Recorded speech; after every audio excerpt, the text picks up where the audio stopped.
Okay, go ahead. That's great. Good afternoon, everyone. Good afternoon. And for those people who are on the East Coast like I am, welcome to the latest in the hurricane season. Our erstwhile producer, Jenny, I'm assuming, Jenny, that you weren't too badly impacted by the hurricane. Is that true or not true?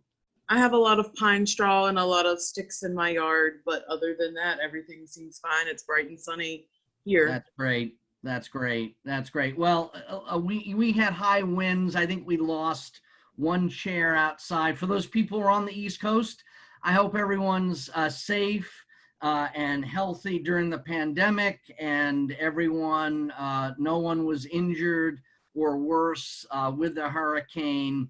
I'm delighted, as I always am every month, to welcome all of you to the latest in our monthly webinar series. This month, you've got a treat. We've got John Lazar, who's with us today, who is a colleague who doesn't live on the East Coast. John lives in Chicago, and he and I had a really enjoyable dinner back when we were able to travel. We had, I think, a robust conversation, and the topic of doing a webinar came up. And so, John, I'm delighted that you're able to be with us today. The topic of today's session is leader as coach-like, leader as coach-like. And so, obviously, there's a lot of attention with many of our clients about coaching and how to do that and how to add value to your employees. So I know that John will certainly make this interesting. I know that John will certainly have some thoughtful things to say about the topic. I always enjoy our conversations, and so I'm certain that you'll find the session of value. Next slide, please. So there we are, two good-looking gents. God, are we handsome? There you go. So John, this is not his first rodeo. He's been a coaching consultant for more than 3 decades. I think he and I met, I think it was over 10 years ago. At a coaching conference, and I've sort of followed his career. He's a master certified coach for more than 20 years. He has written book chapters, journal articles, blog posts on leadership and other topics. And with baseball, I don't know what the coronavirus is doing to your Cubs, but I do know that he's a big Cubs fan. So John, I'll let you say hello to everyone, and then we'll press on. Okay, welcome everybody. It's great to be with you, and Ken, thank you so much for extending the invitation to me to join you and to speak to today's audience. I'm really delighted to be here. Located in Chicago, so I've got different weather circumstances than all of you along the Eastern Seaboard, and I wish all of you health and well-being. Press onward, McDuff. I will do it. So John, his business, I'll tell you a little bit about our business, and I'll tell you a little about John's business. So next slide. So before we focus on the business, let me just say, if anyone's having a hard time hearing my voice or John's voice, then we've got bigger problems. And then if for some reason you can't see their slides, I know that Jenny put her email address up, and maybe Jenny, I didn't see it. Did you put your phone number as well? Let's see. Yeah, so she put her email address. So if anyone is having any challenges in accessing today's webinar, there's her phone number or her email address. So let me do a couple of things before we put the car in drive. Let me talk a little about Boxer Advisors. I'll tell you a little bit more about John's business, and then I want to talk a little bit about ground rules for the session. So this is year 25 for me, running my own consulting firm, and the focus of Boxer Advisors is to deliver high impact coaching, consulting, training solutions to meet our client needs. And we think one of the hallmarks, one of the secret sauces to help us do what we do is when we integrate our solutions to our client environments, and we find that when we're able to do that, clients are able to see some tangible return on investment, which is good for them and good for us. Next slide. The three things that we do here at Boxer Advisors is we help clients build leadership capabilities. We help clients to drive organizational change. We help clients to engage and retain top talent. So those are the three things that we do. And obviously, coaching is implicit and important for each one of those three things. John's business, obviously, there's some overlap. So he focuses on leadership, executive coaching, team development, and performance consulting, which is really an important tool to help clients realize return on investment from almost any initiative that they're launching. So before pushing forward, I just want to talk a little bit about ground rules. So one thing I want everyone to know is we are recording this session today. And so I believe for everyone who has registered, you will get a link to the recording afterwards. And if you want to share that with a colleague, you should feel free to do so. Second, I believe that we'll send everyone an email out in the next couple of days asking you some simple questions about the webinar. And I know John and I know me, and we take feedback really seriously. And so if you're able to take a couple of minutes and provide us with some feedback, that will be invaluable. And then the question becomes, how do I participate? And so there are three ways that you can participate. One way is John has built in a number of polling questions throughout his presentation. And so when we launch those polls, if you can vote and vote quickly, that will provide you an opportunity to provide some information to us. The second is, I think as Jenny said in the chat bar, everyone should have a chat bar. For me, it's either Q&A or chat. And for me, it's at the bottom of my computer screen. And so if you have questions that you have for John, he'll handle some questions as we go, and then he's set aside some time towards the end to handle some additional questions. So that will be a second way. And third way you can participate, and I don't know about you, but it happens often. John, I don't know if it has ever happened to you, but for me, it does happen where I'm on a webinar and the webinar ends and I say, oh gosh, darn it, I wish I'd asked that question. And so if that happens for you, we'll give you my email address at the end of the session. And if there's a question either you didn't get a chance to ask John or you thought about afterwards and you want to ask John, just send me an email and I will forward it to John and we will get back to you quickly. So I think those are some ground rules. Jenny, is there anything else important that I should cover that I haven't articulated, or are we good? I think that you hit all the high points. Ken, there's one thing that I would add, like everybody, in addition to getting a link for the recording, you'll also get a PDF handout of all the slides with all the information. So that will also include 3 slides worth of references in the back and all the tools. So take notes as you want. More importantly, kind of listen and kind of lean in and play, so that don't be so intent on the scribbling to take notes that you can't listen and also enjoy the journey that we have for the hour that we have. That's great. John, your always, I appreciate you saying that, and I appreciate your generosity of spirit in providing that. I think that will be a handy reference for everyone. So John, unless you've got something else, let's move on to the next slide.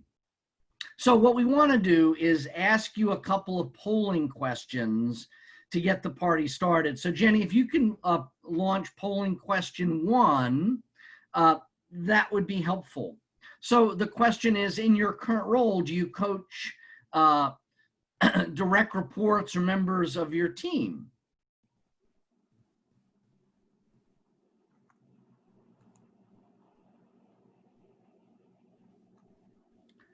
So on this one, we'll give you another 10 seconds to answer.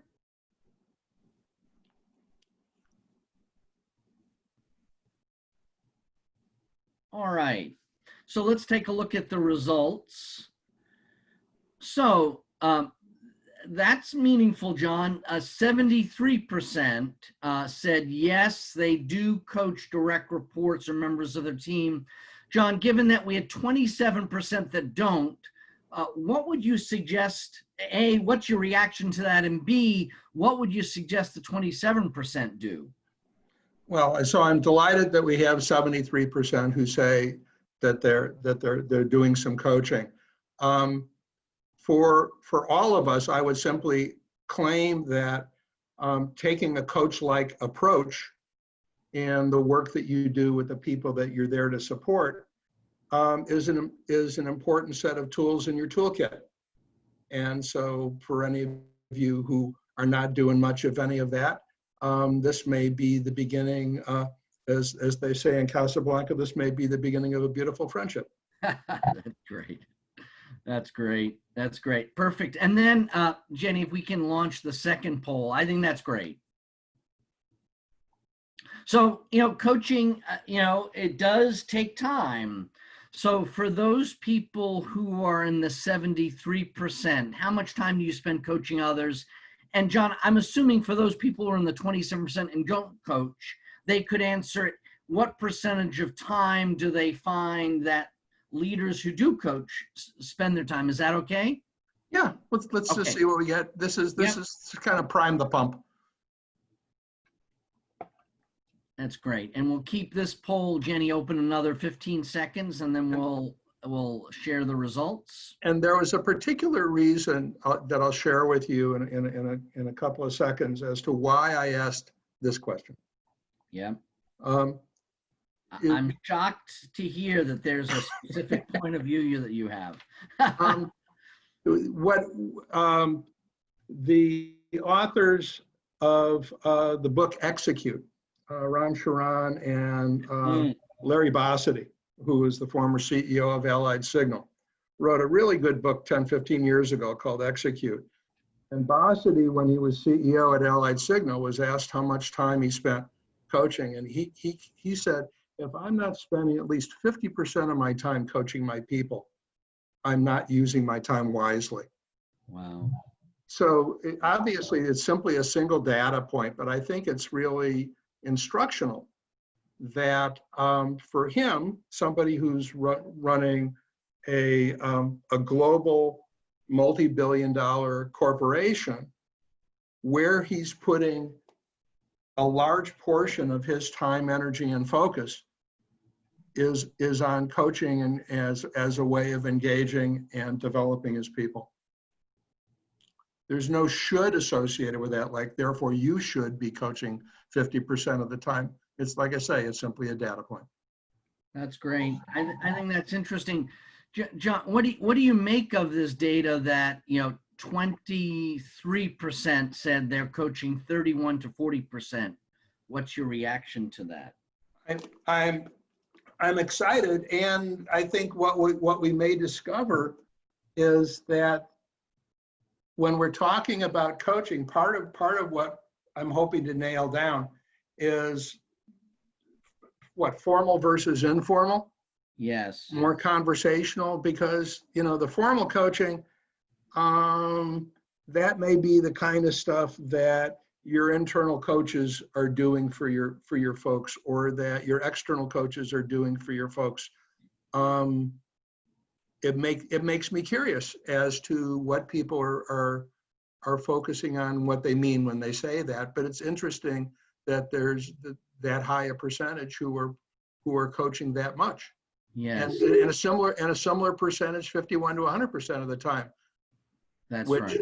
Which suggests for them that they may have a slightly looser definition of coaching, and see any interaction as a potential coaching opportunity.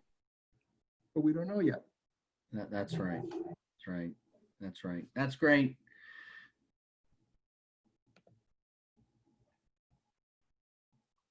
So, what you say, John? Should we push forward? Let us push forward.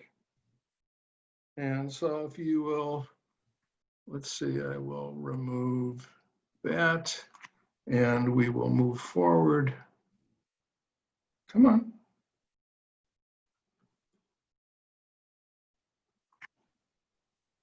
Okay, so here are the 4 intended learning outcomes for us. The first one is really for us to distinguish, to clarify what's the rationale for when to take a coach-like approach.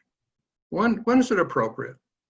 And the last 3, 2, 3, and 4, are really future-oriented. It's about what are 3 principles to practice and apply when you're practicing taking a coach-like approach, 2 coach-like questions to practice asking, 1 coach-like statement to make. So these are going to be things that the learning, the assessment of how do we do, you're going to be in a much better position to assess that, I believe, relative to these things, perhaps a couple weeks down the road. That's great. So here's our agenda.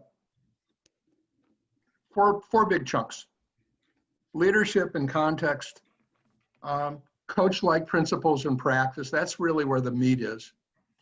And as we wrap up, like the next steps, the application, and a bit of time for Q&A. One of the things I thought about and then decided not to do was to define leadership. Now, it turns out that I was much wiser than I apparently look, because I went on Google earlier today and I did a search on leadership definition, and in less than 3/4 of a second, Google came up with more than 2.5 billion results for leadership.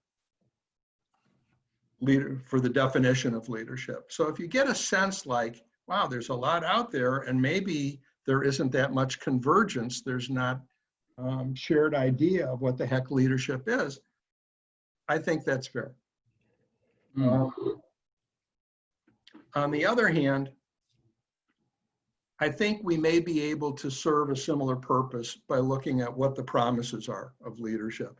And where I would love all of you to be listening from and engaging with me as if we're having a conversation is if I think back to the 19th century French novelist Marcel Proust.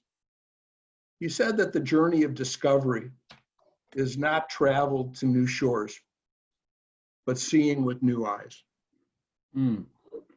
So what I intend, what I hope, is that out of the time that we spend together, that you're going to have a journey of discovery, and that part of the way that you're going to know is the new eyes that you have as a way of observing, as the way of perceiving. So when we talk about promises of leadership, Anderson and Adams, who wrote the books Mastering Leadership and Scaling Leadership, said that they were working from, there were 4 universal promises of leadership. And those were that leadership is intended to set the right direction and create meaningful work. It's meant to engage all the stakeholders and hold them accountable for their performance. It's meant to ensure that the processes and systems facilitate focus and execution. They facilitate the performance. And the last universal promise of leadership is that people with such a mandate or a charge will lead effectively. They'll maintain relationships of trust to achieve and sustain desired results. So now I have to think that for most, if not all of you, very little of that should be a surprise per se. That, yeah, that's right. You know, set the direction, set the context, create the conditions, all of that. And perhaps what's a little bit new is this fourth one of maintaining relationships of trust. But perhaps not. Perhaps, yeah, well, of course. We get the work done through people. We need the trust. Trust is a lubricant, so on and so forth. In addition to those four universal promises of leadership, there's a future-oriented promise of leadership. And that is to scale organizational capacity and capability to create outcomes that matter most. The desired, optimal, viable future. So this says we're not just up to getting things done for now. We're also up to growing ourselves so that we can do better in the future, make and fulfill bigger promises in the future, scale that organizational capacity and capability. And that says that leadership has a very important role to play in both in terms of in organizing and getting things done now, and in having an eye towards the future, and seeing what do we need to be doing to up our game. And as Anderson and Adams point out, an organization cannot perform at a higher level than the consciousness of the collective leadership. And perhaps this makes intuitive sense to you, that with things getting more and more complex, if we don't have leadership that has the cognitive capacity to perform at least the same level that things are happening around us, they're not going to be able to sense make. They're not going to be able to anticipate. They're not going to be able to navigate well. So that consciousness of the collective leadership is, if you will, it's a governor on what's possible for the organization. And perhaps you've seen that in situations that you currently find yourself in, or perhaps even in historical situations when you've been working with other companies. So even though we're not going to define, or I'm not going to try to define what leadership is, Anderson and Adams use these 5 questions or these 5 statements for defining effective leadership when they were doing their research. And I thought, oh, that's cool. We can work with that. Hey, John? Yeah. I'm sorry to do this. Can you quickly repeat the 4 promises? Certainly, and you'll get that in the handout as well. Yep. So let me tell you what the 4 promises. I apologize. Not a problem. Okay. I just want to set the right direction and create meaningful work. Engage all stakeholders and hold them accountable for their performance. Ensure that the processes and systems are in place and facilitate focus and execution. And that leadership promises to lead effectively. That they build and maintain the relationships of trust to achieve and sustain desired results. Thank you, my friend. That's Not great. a problem. And as far as I'm concerned, Ken, as stuff comes up, if you need to intervene in that way, go for it. You got it. Okay. Thank you. Okay, so we have this as what that leadership scale is that Anderson and Adams used when they were looking at assessing effective or ineffective leadership when they were doing their research. So this gives you a particular point of view about what's important, about what you want to be polling for. So people's experiences and people's perspectives are very, very important. So what do I mean by this? Well, let's take a look. So imagine that you are one of the dancers on the stage.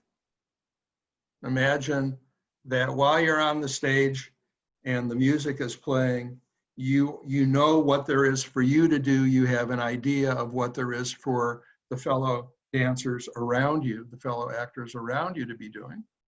And you can see and hear what you can see and hear.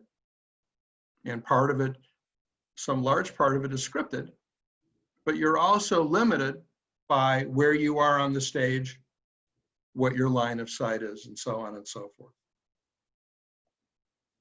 Now, imagine if you're up in the balcony.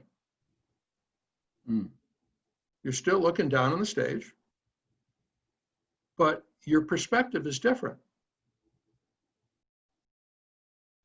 How much you can see is probably much greater. The context is much greater. Yourself in relationship to all the other dancers is different than just looking out through your own two eyes while you're on the stage.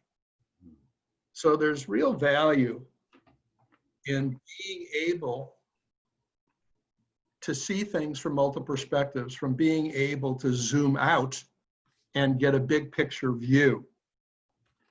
And this has a bearing not only in terms of what we're able to make sense of, but what we're able to include when we're trying to sort out where do we go from here? How do we make sense from here? How do we navigate? As an example of that, let me use something from my colleagues, Patty and Jack Phillips. And so Patty and Jack are the founders of the ROI Institute in Birmingham, Alabama, and been doing work on return on investment for more than 3 decades. And I thought this slide was so neat. I felt like I needed to include it because it's such a great example of what happens if our perceptions are different. What does that matter? What does that lead to? So here we have programs like it might be learning and development programs, or it might be leadership development programs, or it might be some other kind of programs. And we're talking about what's the executive perception of it. And the perception can come in one of 2 flavors. Either the programs are a cost, or the programs are an investment. And you'll notice that there's rather stark difference, given the perception, what the actions are and what the implications are. If it's a cost, if your interpretation is that it's a cost, then you want to control it, reduce it, and eliminate it. On the other hand, if you view those programs as an investment, then you want to maintain them, enhance them, and protect them. And the implications are there for us to see as well. And so part of what I thought this did an extraordinarily good job of illustrating is that we're not neutral observers. We have a point of view. And our point of view matters. Hey, John, can I ask you a question? This is Ken. Is that all right? Please, absolutely. So if someone does perceive coaching to be a cost, I mean, you know, it takes time. There's no doubt about it. No getting around. You've asked everyone that perspective. Given again, you've been coaching people a long time and coaching coaches. How do you change people's perceptions of coaching to not view it as a cost, but as an investment? And if you're going to talk about this later, feel free to say, Ken, I've got you covered. I'll do it later. No, I'll take a second now. I think there's a difference. There's a difference between saying coaching has a cost or has a cost component to it. It certainly does. Yes. There are real costs, the cost of fees if you're hiring somebody to come in from the outside. There's lost opportunity costs, so on and so forth. So there are costs. There are also, one would argue, what benefits might there be as well. And so I think in virtually any kind of a sales situation, one of the biggest challenges is to move beyond simply looking at the cost side of the equation to both what the costs and what the benefits are. Look, in doing work is a cost. Everything in an organization is a cost. The intention of that work is to produce a benefit for the organization, benefit for the employees, a benefit for those in the larger community that it serves. The question is, what's the relationship between what we spend versus what we get back, and what's the nature of that benefit cost ratio relative to other things that we could choose to do, including do nothing. So there's a longer answer, but I think oftentimes what I've heard from Jack and Patty is that when companies are making decisions around capital expenditures, for example, they usually have a hurdle rate of return on investment of 25%. That when you kind of work things out and try to do your estimating, if you can't make a business case that there's at least 25% return on investment, it isn't a worthwhile investment to make. That same kind of approach can be looked at in terms of coaching and what coaching produces. What I've seen in the research that's been done on ROI of coaching has been ROIs that in the range of anywhere from 25-30% to 3,000 or 4,000%.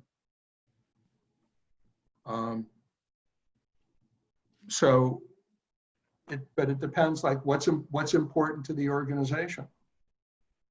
One of the arguments that I'm making, and then we're going to move on, is that leaders have to decide what matters most. Where do we put our time and energy? Where do we put our commitments? Where do we make our investments? There's always more things to invest in than we have resources to invest. So not everything's going to get funded. Is that, I'm hoping, Ken, that's sufficient for right now. Amen. That's great. Okay. Great. Thank you. And there's more to say, but kind of give a holler, and we can certainly talk about it. I know Ken can talk about it from his end. I know I can talk about it from mine. So let's take a look at something, a tool, a model from my friend and colleague Bob Dunham, called the anatomy of action. That reveals something I think that's really, really important. So if you stop and think about, like, what if we're out to do something, we're goal directed. We are taking action in order to produce results, and if we don't produce the results, then we typically go back and say, well, what can I do differently? Pretty obvious. What this model is saying is there's some things that happen even before our actions. that are also relevant and important. Bob would say, it all starts with care. What really matters to us? And given what matters, what conversations do we find ourselves in? Everything happens in conversation. And given the conversations that we have, what are we willing to make commitments to that then are reflected in the actions that we take? So this is to say, in the work that we do, that all of us are both observers and actors in the dance of life, in the work, in the stuff that we're up to together. And but we have not necessarily been a terribly good observer of the observer that we are. So let's see why this matters.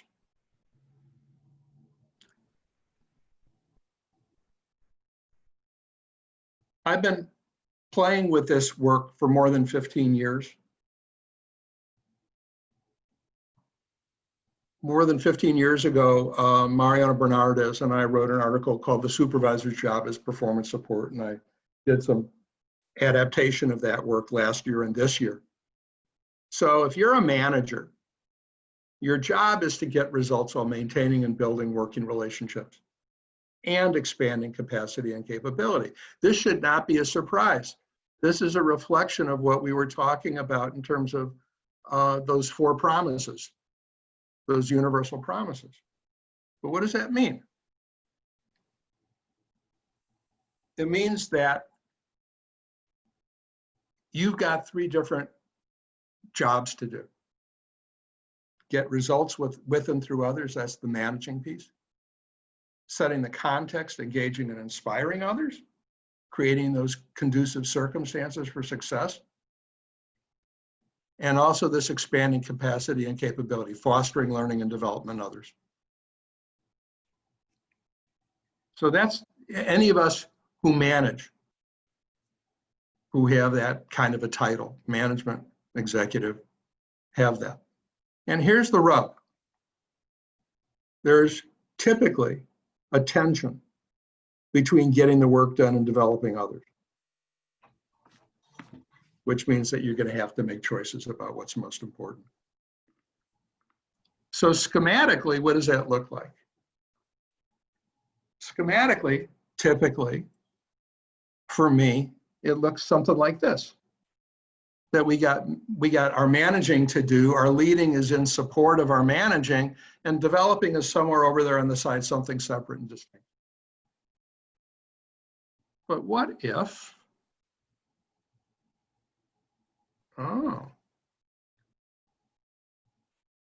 what if we could bring developing into where managing happens?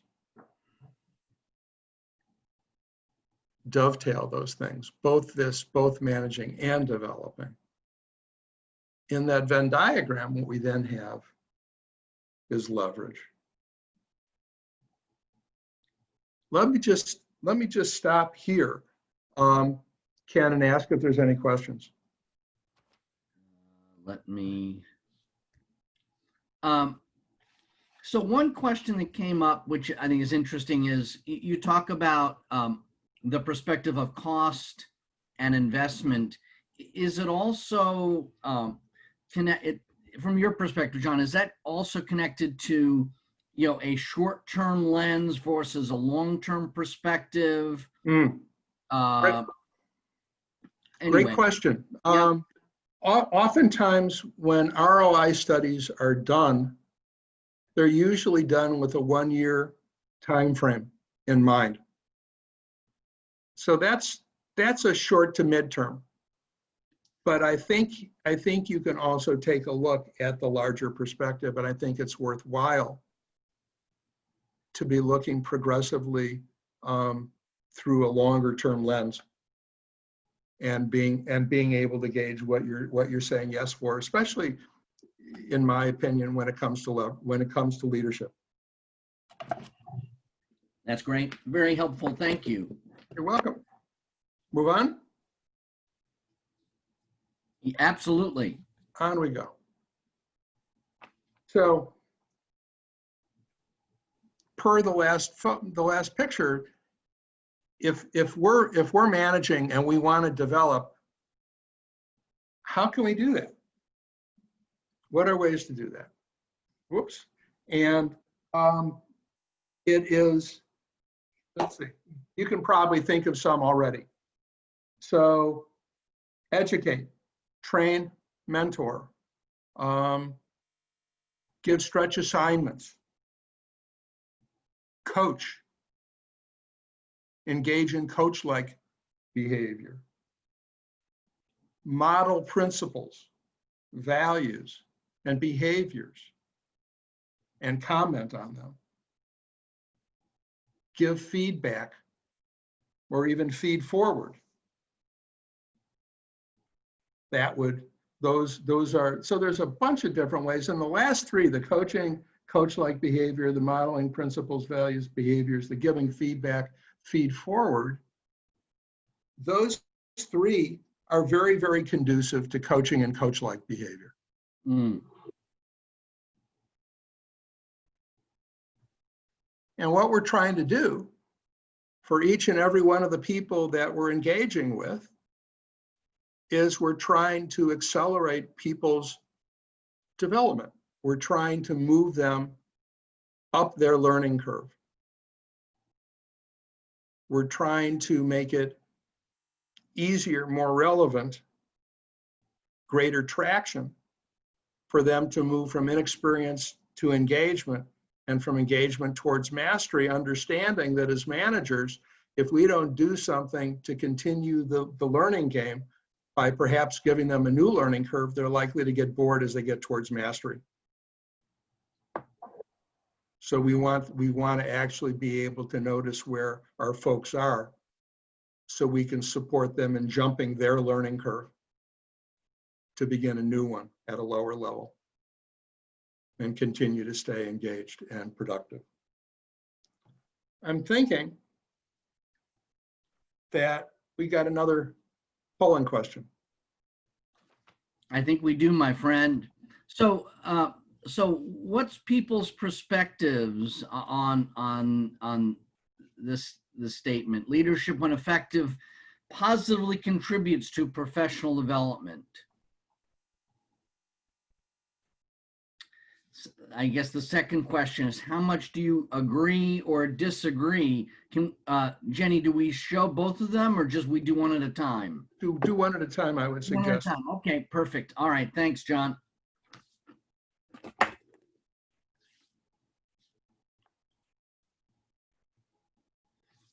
So Jenny, let's close this out in 5 seconds.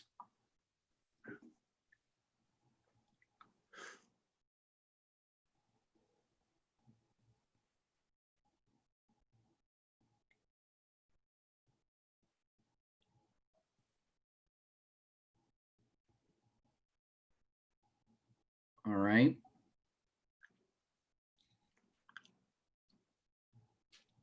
There you go, John. Great.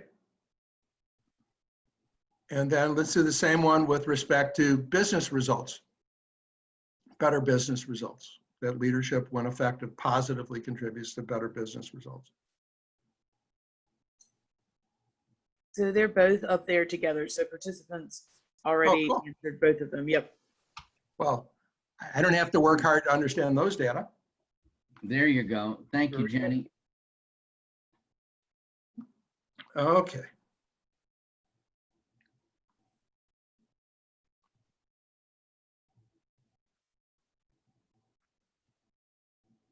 So what do we mean by taking a coach-like approach? First of all, it's a developmental conversation.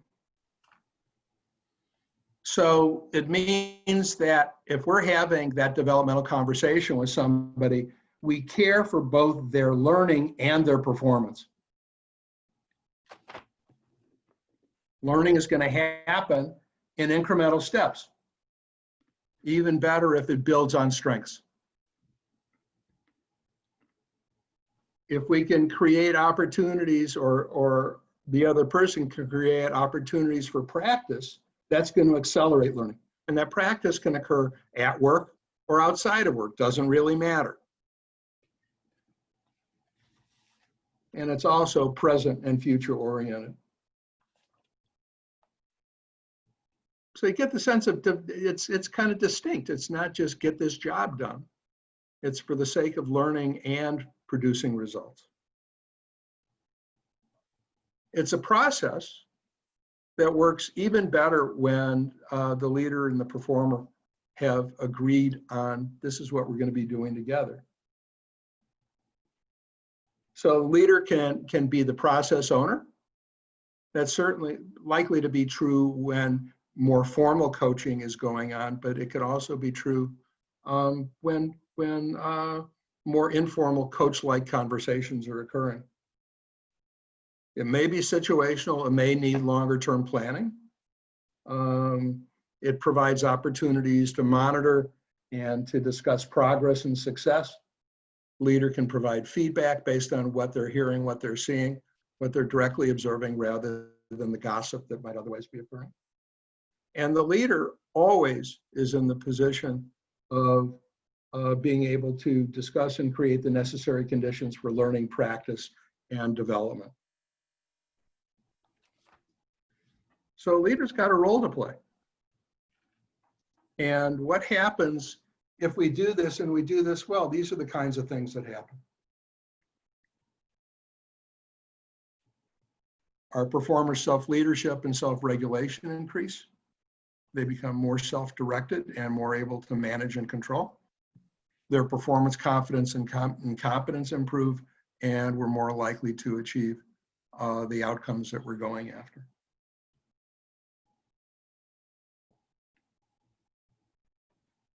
So these are 5 coach-like principles that I think are at the heart, whether you're doing coaching or whether you're doing this more informal coach-like behavior. We're cultivating awareness, we're listening well, non-judgmentally, we're asking open questions more than making statements. We're looking to support our performers in upgrading the way they see, they think, they feel, they act. As Boston and Ellis talk about, upgrading their internal operating system that then translates into expanded, more effective behavioral repertoire. And even supporting others' agency in managing what matters.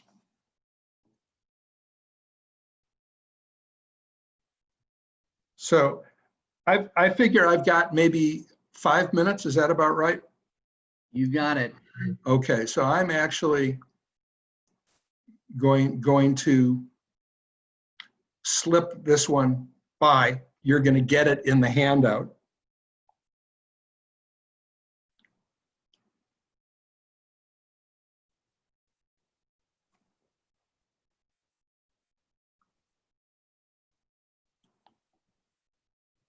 And let's talk about coach-like practices. And principles, practices, set the intention, set the context. Don't jump to conclusions, seek first to understand, check for learning. Don't be attached to what you're saying. Like, I've got the right answer, it's got to be my way. Follow up.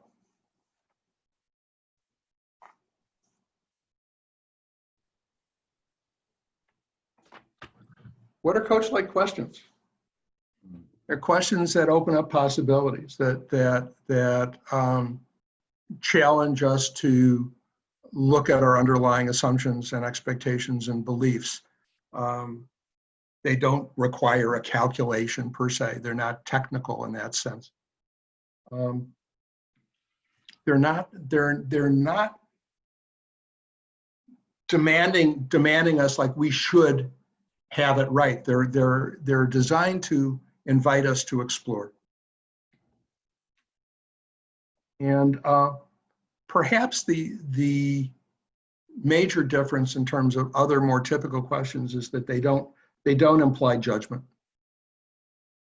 They don't imply, if I'm asking a coach-like question, I don't already know the answer. And I'm just waiting to see if you parrot it back to me. Mm. So what are some examples?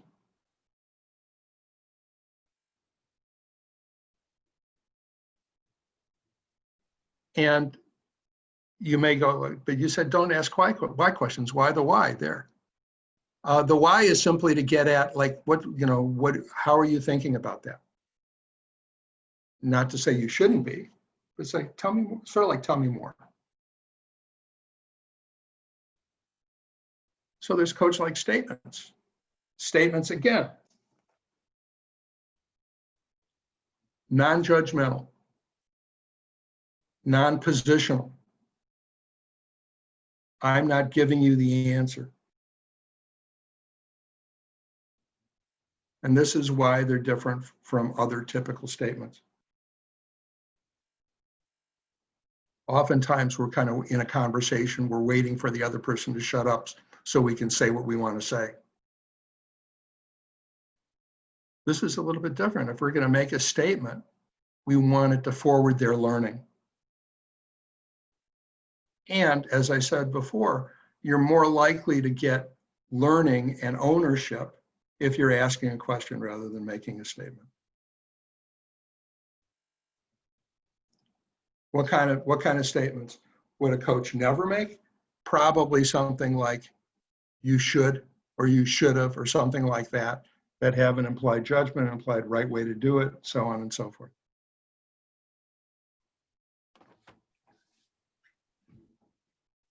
So what are some examples of coach-like statements?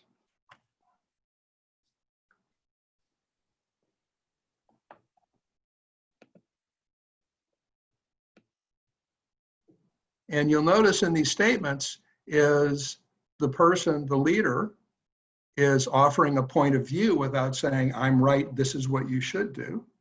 They're saying, this is what's so for me. Might be useful, might not, you get to choose. Is feeding back so that the person can confirm whether or not the leader is understanding things correctly. Is offering the person a chance to interrupt their automatic pattern, to take a moment to pause and reflect, to own the perception, to me it seems that, and to invite that, observing the observer.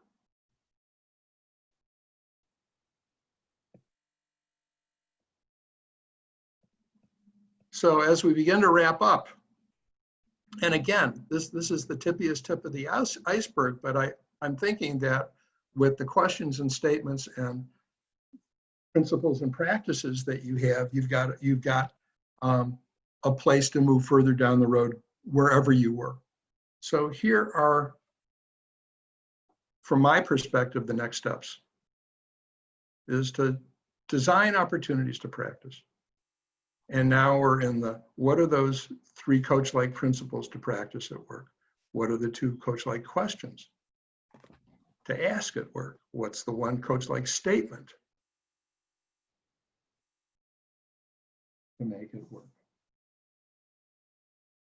And please feel free to reach out to Ken, reach out to myself. Let us know. What are you noticing? What are you learning? In the chat box, as a way of wrapping up, take a sec, fill in. What did I learn or confirm from today's session?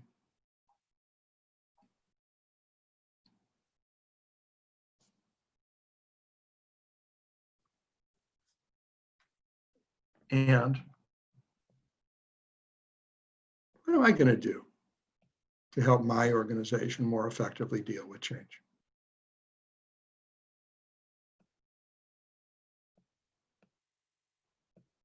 Feel free to write your answers into the chat. What I'm going to close with before we do a final polling question is this. In work, it's always taken courage to follow a unique and individual path exactly. Because making our own path takes us off the path in directions which seem profoundly unsafe. So choosing to learn, even choosing to support others' learning, in my view, requires an act of courage. Ken, with that, I'll Yeah. turn it back over to you. That's great. Was that a picture of you from a couple of years ago? Anyway, Oh, there's a story that goes with that. of course there is. The quick story is that 2018, while in Copenhagen, after having lost my passport at the airport and now on an adventure to go to the embassy to get a new passport, my friend Joe Slater and I ended up in downtown Copenhagen on the journey. And across the way was a Joe and the Juice, which is a juice bar and coffee shop. And when we walked in, behind the barista bar was this poster. Huh. Big, gnarly, bearded dude, tats all over. And if you can see that little quote, the quote says, "Choose your attitude." There you go. I love it. I love it. So that continues to be very, very meaningful for me. That's great. Thank you for asking. Yeah, no, I know you. So why don't we quickly launch polling question 4, just getting your thoughts about next steps, and then we'll close out today. As I said, if I know there were a couple of questions, John, that I'll forward to you. Please. That we may have to answer afterwards. But Jenny, if we can keep this open for another 15 seconds. And as a matter of fact, while people are doing stuff, if there are questions that you have that I can answer, we can. This is going to stretch the limits of my multitasking, but I'm happy to try. Yeah. So one question, John, that came up was, when you think about sort of the coaching practices, any perspective regarding interdisciplinary collaboration challenges? People saying, "Hey, this wasn't invented here. I don't have time for that nonsense." No, it wasn't invented here, but I don't know that necessarily has to be a reason for not doing something. I think for me, the whole question is, what are we up to together? And how can we get better? Yes. Individually and collectively. And what is it going to take? And as a manager and as a leader, I have to think that there's an important role for me to play in making that happen. That's great. And so that means that I've got to be looking to elevate my game, because otherwise I'm going to be a limiter on how well others can play. That's great. So let's take a look at the results, and then I'll try to wrap things up quickly. And I see that somebody raised their hand too. So sure, yeah. However you do it. So John, let me just ask you, just because I show it's 1:59, are you able to stay on the line? I'll stay on for another 10, 15 minutes. If there's conversations to have, more than happy to. So I think, if I'm following Jenny, that a couple people raised their hand. Are you able to let them speak, or not so much? And while we're doing that, John, take a look at these results. I think very interesting. There are some questions in the Q&A section that they may be trying to get your attention for. Yep, gotcha. Thank you, Jenny. So, I think I addressed most of them, but one other question came up: is how useful is the following question to activate observation capabilities? What would you like to see changed or improved? What do you think of that, John? You like that one? Yeah, I think it's great. I might be curious, what are you doing well? What could you do even better? What's you know, uh, I think it's we're really looking to invite people to reflect. Yes. To you know, if we are each the captain of our own ship, then to me that means that we have to know where we're going, and we need to know where we are, and we need to know what we're working with. And I see more and more in the business literature having a profound, even a stark relationship to reality. Like, what's the truth? That's right. So, John, just as a quick sidebar before we finish up, I know Jenny's posted in the chat bar, but in September, I think Jenny, we don't have anything in August. Well, I guess we have this one, but the next session that we're doing in September 17th, one of our, John, you might be interested in participating in this one. One of our partners, they have developed this tool that they have legally approved. That's the key word, legally approved movie clips that you can use either in training sessions or to support employee engagement efforts and communication from senior leaders. So D.G. Marino is going to do that session September 17th. October 15th, we've got a session on leadership characteristics, helping others succeed. November 17th, we've got a session on motivating people. And then December 17th, what's your financial roadmap?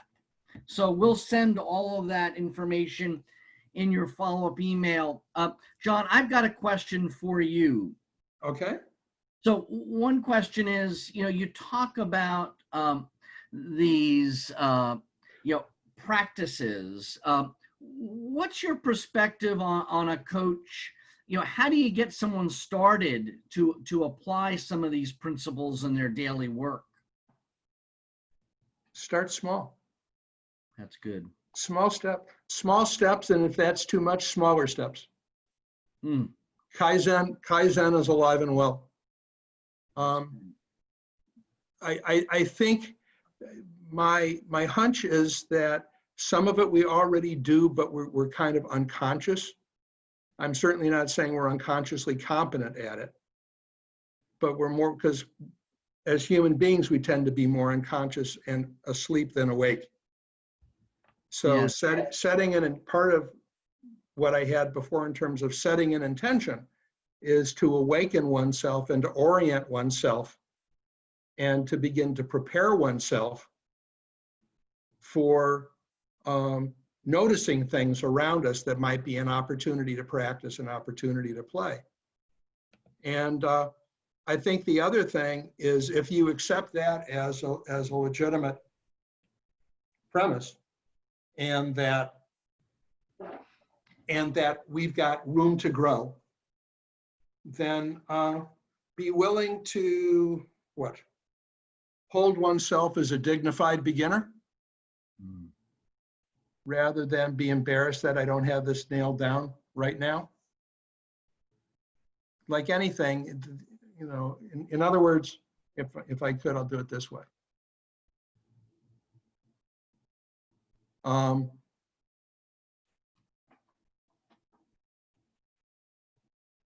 Understand that where you are on your learning curve with respect to this is probably towards the left part of the curve,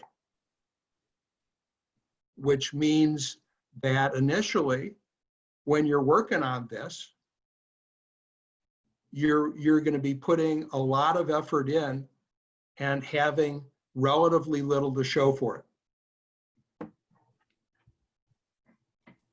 If you have an expectation that, well, you should be getting 1 for 1 or 1 in, 10 out, which is what happens when you move towards that mastery level, that's an unreasonable expectation.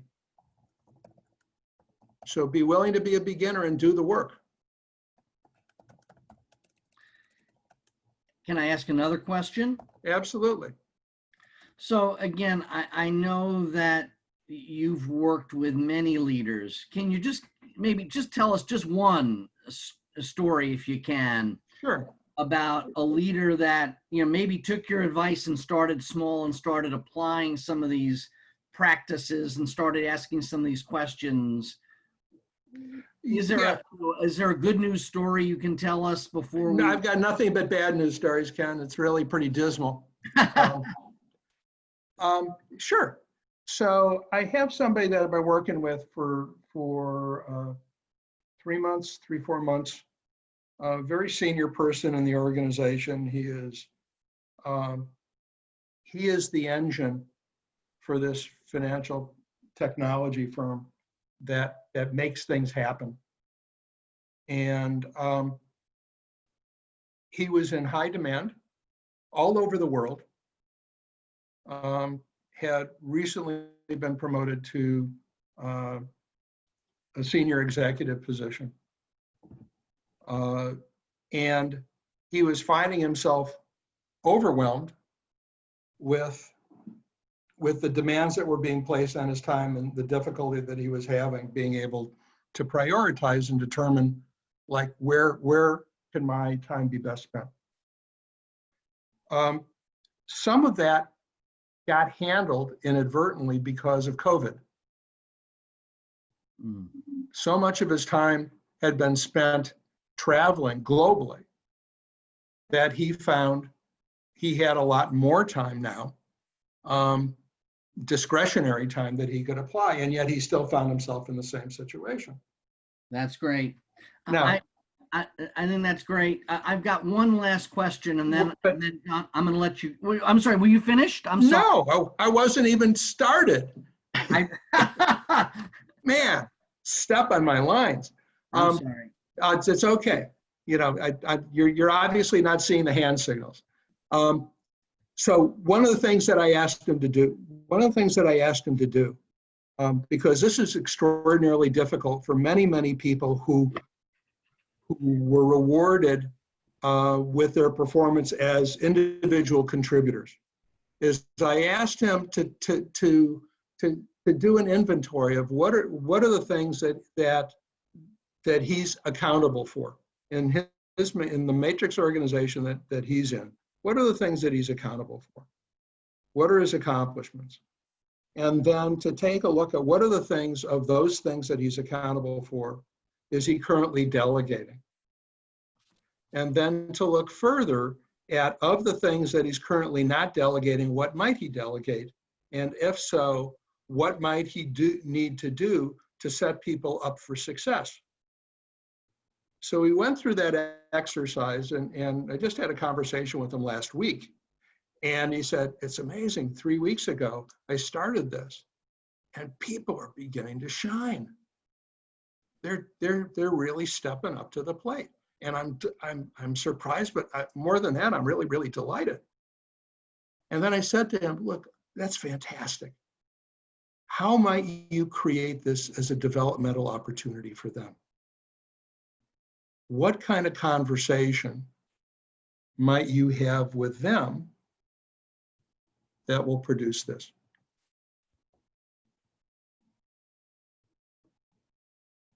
And he got really, really excited. So he's playing with that now. But in 3 weeks, he's already seen tremendous improvement and greater engagement, and people really excited and willing to elevate their game. And he's got the space now. He's got more slack to be able to put on the high priority items. Now I'm done. I apologize for No worries. cutting you off, and B, I'm glad to hear the tale that was told. One last question, John, then we'll let you go for today. What can you give us one or two specific recommendations on what would you say to those not in leadership to help nudge them towards a more effective or positive engagement with employees? Anything you can say? Okay. Well, so perfect. So I want to challenge your premise. Yes. Of course you do. Of course I do. And the way I want to do it is the following, Ken. I want to say there are people in positions of authority. You take a look at an org chart, you can see, you know, who reports to whom and things like that. Authority is not the same thing as leadership. And the possibility of leadership, the opportunity to act in an effective leadership way, doesn't mean that people do. As a matter of fact, the research says that 75 or 80% of the people who might be considered leaders are ineffective leaders. So there's a lot of room to grow. So that's one thing. But the other thing I would say, Ken, is what would it mean if the way we thought about it was wherever you are in the organization, you are in a position of leadership. Wherever you are in the organization, you're in a position of self-leadership, and you're also in a position through how you engage to influence others in either a positive or a negative way, whether there's formal authority or not. That's great.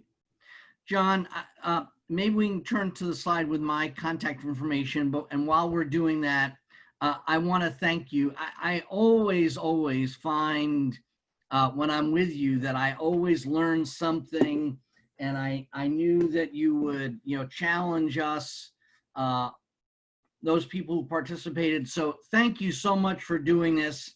For those of you still in line, someone asked the question, as John said at the beginning, we'll send a copy of the slides out to everyone. And if you can take a couple of minutes to give us some feedback, that would be great. And John, I'll let you have the final word. Yeah, Ken, and actually what you'll get is the handout, and the handout has all the information that I was talking to. That's great. So it's not simply the slides with big blanks. It's the slides filled in. Because I wanted, for selfish reasons, I wanted you to listen to me rather than read what was up on the screen.